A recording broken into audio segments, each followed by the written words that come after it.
Hello everyone, welcome back. This is Rohit Semwal. तो आज ना हम बात करेंगे पुश बटन प्रोक्योरमेंट के बारे में कि बेसिकली पुश बटन प्रोक्योरमेंट है क्या, कहां पे आप यूज कर सकते हैं, कहां पे आपको पार्टिसिपेशन के लिए अवेलेबल होगा और कहां पे नहीं होगा।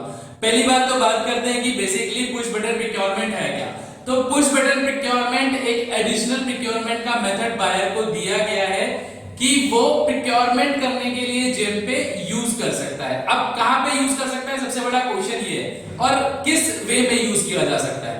तो पुश बटन प्रोक्योरमेंट जो है ना, जैसे हम लोग कंपैरिजन करके जो बायर ऑर्डर करता था 5 लाख से नीचे की जो डायरेक्ट परचेज होती थी, तो कभी कभार केसेस में अगर बायर को लगता है कि जो L1 वाला प्राइस है, मतलब डायरेक्ट परचेज वाला प्राइस है, वो भी ज्यादा है, मतलब मैं एक बायर हूं और मैं मार्केट में जाके कुछ प्रोक्योरमेंट कर रहा हूं और प्रोक्योरमेंट करते वक्त जो लोएस्ट वन प्राइस आ रहा है उस कैटेगरी में, और मुझे वो फील होता है कि ये प्राइस तो ज्यादा है, मुझे मार्केट में या फिर अच्छे से मैं अगर इसे सर्च करूं तो मुझे इससे भी लोएस्ट प्राइस में ये प्रोडक्ट मुझे मिल सकता है। तो उस केस में ना आपको एक फंक्शनैलिटी जेम की तरफ से दी गई है पुश बटन प्रोक्योरमेंट की, कि आप उसे यूज कर सकते हैं। आप L1 वाले प्रोडक्ट को यूज करके push button procurement bid create कर सकते हैं, जिसमें कि होगा क्या, सॉफ्टवेयर क्या करेगा, उस कैटेगरी के जो बिडर्स हैं उनको नोटिफिकेशन दे देगा कि आप इसमें आके अपना जो प्राइस है, बेस्ट प्राइस है, वो ऑफर करिए। कोई डॉक्यूमेंटेशन नहीं चाहिए, कोई भी फॉर्मेलिटीज इसमें नहीं है, खाली आपको प्राइस वहां पे डालना है। अब कहां पे पुश बटन प्रोक्योरमेंट यूज हो सकता है? 1 लाख से नीचे की परचेज पे पुश बटन प्रोक्योरमेंट यूज होता है।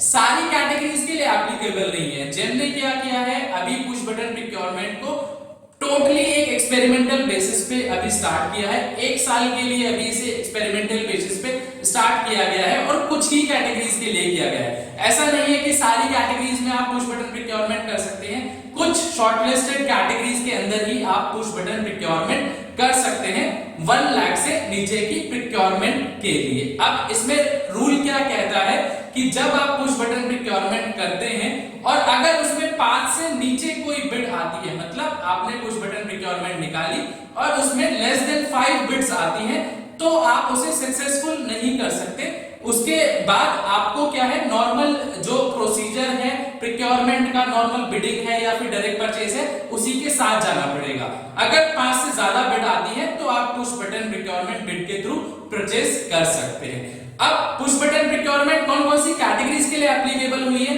तो जेम का रूल ये कहता है, अभी जेम ये कहता है कि हमने अभी उन कैटेगरीज के लिए इसे स्टार्ट किया है जिस कैटेगरी में 10 या 10 से ज्यादा सोर्स ऑफ प्रोक्योरमेंट है। मतलब अगर मेरे को एक टेलीविजन लेना है और उस टेलीविजन कैटेगरी में अगर 10 से ज्यादा ओईएम अगर अपना प्रोडक्ट सेल कर रहे हैं या 10 से ज्यादा ब्रांड के प्रोडक्ट उसमें अवेलेबल है, तो उन्हीं कैटेगरीज के लिए पुश बटन प्रोक्योरमेंट स्टार्ट करी गई है। अब एज अ बायर आपको कैसे बिड निकालनी है? अब क्योंकि मैं ऑथराइज नहीं हूं, मैं आपको प्रैक्टिकली तो नहीं दिखा सकता क्योंकि मेरे पे बायर आईडी नहीं है, ना ही मैं आपको करके दिखा सकता हूं कि किस तरीके से निकलेगी। बट हाँ, मैं बता देता हूं कि आप एज अ बायर अगर बिड निकालना चाहते हैं तो पुश बटन प्रोक्योरमेंट किस तरीके से निकलेगी। तो उसी तरीके से प्रोसेस है। जैसे भी आप बिड क्रिएट करते हो या डायरेक्ट परचेज करते हो, तो सबसे पहले आप क्या करते हो कि उस कैटेगरी के अंदर जाते हो जिस कैटेगरी के अंदर आपको परचेज करनी है। आप उस कैटेगरी के अंदर जाएंगे, लेफ्ट हैंड साइड पे वहां पे आपको एडमिनिस्ट्रेटिव का ऑप्शन आता है, जैसे कि हर एक कैटेगरी के अंदर आता था। आप उस पे सेलेक्ट करेंगे और वहां पे आपको एक एडिशनल ऑप्शन देखने को मिलता है, PBP, पुश बटन प्रोक्योरमेंट। हर एक कैटेगरी के अंदर नहीं आएगा। जिस कैटेगरी के लिए इनेबल किया गया है पुश बटन प्रोक्योरमेंट को, खाली उसी कैटेगरी के अंदर ये ऑप्शन आपको मिलता है। आप सबसे पहले क्या करेंगे, उस पुश बटन प्रोक्योरमेंट वाले जो ऑप्शन है उस बॉक्स को मार्क कर देंगे। उसको मार्क करने के बाद आप उसी तरीके से कंपैरिजन बनाएंगे जिस तरीके से आप डायरेक्ट परचेज में कंपैरिजन बनाते थे। आप अपने टेक्निकल पैरामीटर्स, मतलब जो भी आपको टेक्निकल रिक्वायर्ड है वो डालेंगे, उसके अकॉर्डिंग लोवेस्ट वन वाला जो प्राइस है उससे वो चेंज हो जाएगा।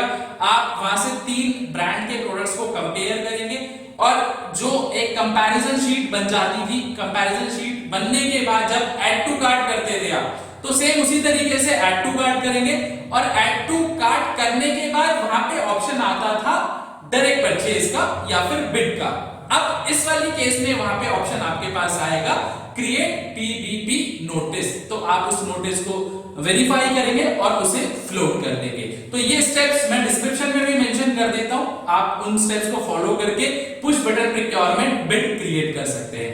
अब काफी सारे लोगों को ना ये कंफ्यूजन है कि क्या ये जो पहले कुछ टाइम पहले जेम पे परचेज रिक्वेशन स्टार्ट हुआ था वही है?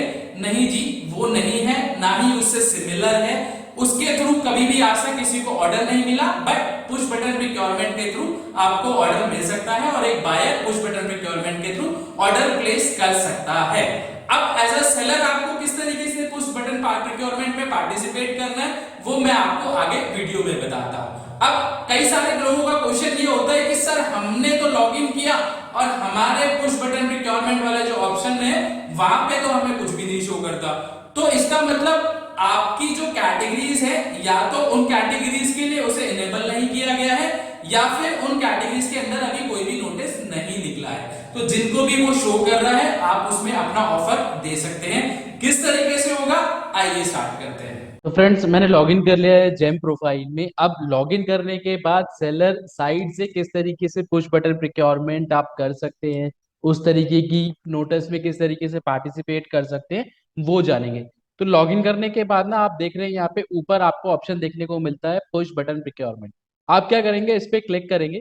इस पे क्लिक करने के बाद जो भी पुश बटन प्रोक्योरमेंट से रिलेटेड अगर कोई भी नोटिस लाइव होगा तो आपको इस तरीके से देखने को मिल जाता है। जैसे आप बिड वाले डैशबोर्ड में देखते हैं कि वहां पे आपको इसी तरीके से कुछ इंटरफेस देखने को मिलता है, तो उसी तरीके का ये यहाँ पे पुश बटन प्रोक्योरमेंट में भी आपको देखने को मिलता है।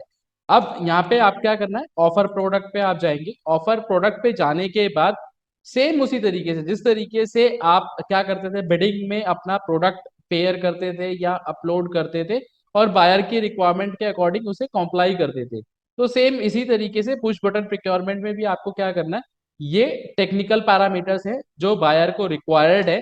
तो आपको क्या करना है, बायर की टेक्निकल पैरामीटर्स के रिकॉर्ड मतलब बायर की जो भी रिक्वायरमेंट है, टेक्निकल जो भी उसे रिक्वायरमेंट है उसके अकॉर्डिंग आप प्रोडक्ट अपलोड करेंगे। अपलोड करने के बाद वो प्रोडक्ट आपका यहाँ पे शो हो जाएगा। जिस तरीके से हम बिड पार्टिसिपेशन करते थे उसको सेलेक्ट करेंगे। नेक्स्ट स्टेप आपका ऑफर प्राइस का आता है, आप ऑफर प्राइस डालेंगे और उस टेंडर को सबमिट कर देंगे। आप यहाँ पे देख रहे हैं, आप तीन ही स्टेप दिखाता है यहाँ पे। मतलब आप पहला प्रोडक्ट एंड सर्विस ऑफरिंग है, फिर उसके बाद ऑफर प्राइस है। मतलब जब आप प्रोडक्ट कॉम्प्लाई कर देंगे तो डायरेक्ट सॉफ्टवेयर आपको ऑफर प्राइस पे ले जाएगा। ऑफर प्राइस आप डालेंगे कि आप कितना बिड करना चाहते हैं। अपना प्राइस डालने के बाद आपको वेरीफाई करना है डायरेक्टली, कोई भी डॉक्यूमेंटेशन नहीं करना, कोई भी डॉक्यूमेंट आपको अपलोड नहीं करने, डायरेक्टली आपको ओटीपी डाल के वेरीफाई करके उसको सबमिट कर देना है। तो इस तरीके से आप लोगों को पुश बटन प्रोक्योरमेंट में पार्टिसिपेट करना है और आप लोग भी अपने रिस्पेक्टिव कैटेगरीज के अंदर अपना बेस्ट ऑफर सबमिट कर सकते हो। कौन कौन सी कैटेगरीज के लिए इस पुश बटन प्रोक्योरमेंट को इनेबल किया गया है उसकी चेकलिस्ट मैं आपको डिस्क्रिप्शन में दे दे रहा हूं, आप उसको भी रेफर कर सकते हो और ढूंढ सकते हो कि आपकी रिलेवेंट कैटेगरीज के लिए इसको ओपन करा गया है कि नहीं करा गया। कोई डाउट है, कोई क्वेश्चन है, डिस्क्रिप्शन में मेरा ईमेल आईडी दिया हुआ है, आप मुझे डायरेक्टली मेल भी कर सकते हैं। तो जल्दी मिलते हैं एक नई वीडियो के